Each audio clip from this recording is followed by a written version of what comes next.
Kasih karunia Tuhan Yesus Kristus, damai sejahtera Allah Bapa, dan persekutuan Roh Kudus menyertai saudara.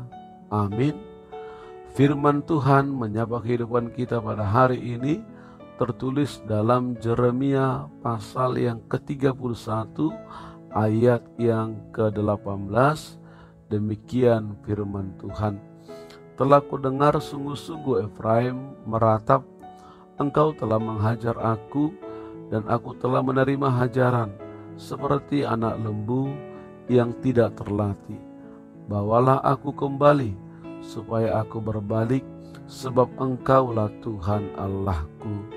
Dalam bahasa Batak dikatakan, nungatakas hubege Efraim mengadugi songonon, nungga dipicak koau, jala olo doau picangon songon anak ni horbo, naso diajar, sehoma paubah rohaku, asatung muba, aihodo Jehovah di mataku. Sampai di sana firman Tuhan. Saudara-saudara, Bapak Ibu yang dikasihi Tuhan Yesus Kristus, John Wesley pernah berkata, dunia mengharapkan yang terbaik, tetapi Tuhan memberikan pengharapan yang terbaik. Kita mengetahui tentang istilah badai pasti berlalu. Sebagai pengharapan dalam menghadapi badai atau masalah dan bencana yang sering kita hadapi, sadar atau tidak, istilah ini menyemangati kita untuk tangguh dan tegar dalam menghadapi setiap masalah yang kita hadapi. Pada kenyataannya, kita memang dapat melewati badai demi badai tersebut. Melihat kenyataan ini, kita harus bersyukur.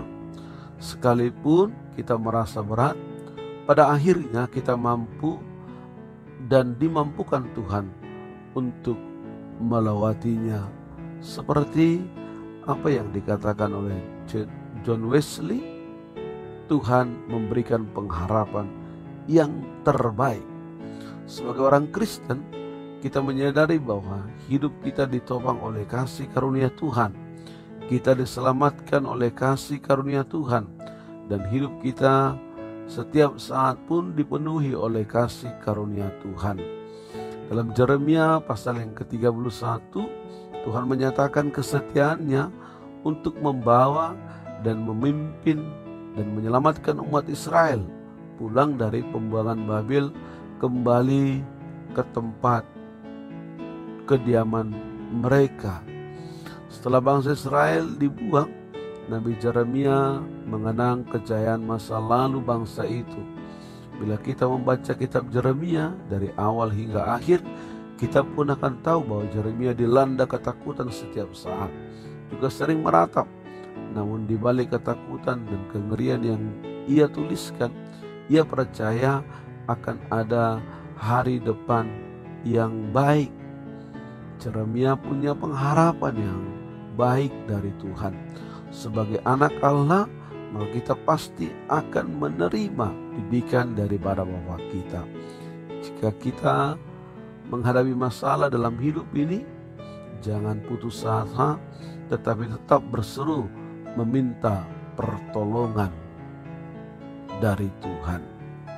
Namun sering kita menjadi seperti Efraim, kita menerima hajaran, namun kita bersikap seperti anak lembu yang tidak terlatih.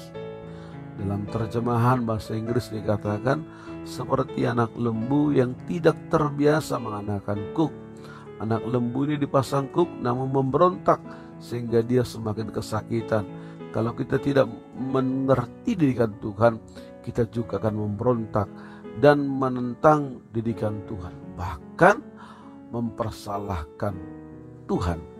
Di sini Efraim dengan jujur mengakui pemberontakannya, dan apa yang kemudian dikatakannya, bawalah aku kembali. Ia menyadari ia tidak bisa membuat dirinya berbalik, ia hanya bisa berseru dan memohon kemurahan Tuhan, sebab engkaulah Tuhan Allahku. Dia mengasihi setiap orang yang mau berubah, yang mau bertobat. Ingat, sosok ayah dalam Lukas pasal yang ke-15, ketika si anak yang pemboros itu pulang dengan penuh penyesalan dan perasaan tidak layak. Saya sudah melihatnya dari kejauhan. Kemudian ayah itu tergerak oleh belas kasihan, berlari mendapatkan dia, lalu merangkul dan mencium dia. Si anak siap menjadi hamba, namun sang ayah memberinya jubah yang terbaik serta lembu tambun untuk bersyukur, berpesta menyambut kedatangannya. Sungguh dialah Tuhan yang mengasihi kita dengan kasih yang kekal. Kita akan mengenal kasih-Nya itu kalau kita berseru kepadanya, bawalah aku kembali. Amin. Tuhan Yesus memberkati aktivitasmu hari ini. Tuhan Yesus menjaga, menguatkan, serta menyertaimu. Amin.